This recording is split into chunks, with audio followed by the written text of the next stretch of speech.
Wondering what the right R value is for your 9x7 garage door? Let's break it down so you can make the best choice for your home. R value measures a garage door's insulation effectiveness. The higher the R value, the better your door will keep out the cold in winter and the heat in summer. But what's a good R value for a 9x7 garage door? For a 9x7 garage door, an R value between R6 and R9 is typically considered good. This range offers a balance between insulation and cost, making it ideal for most homes.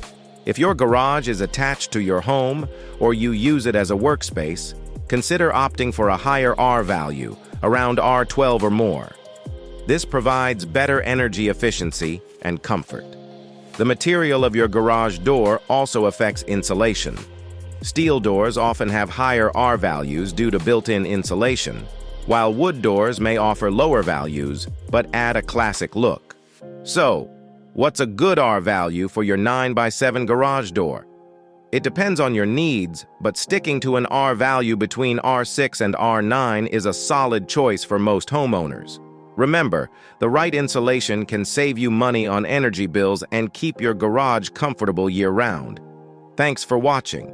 Make sure to like and subscribe for more tips on improving your home's comfort and efficiency.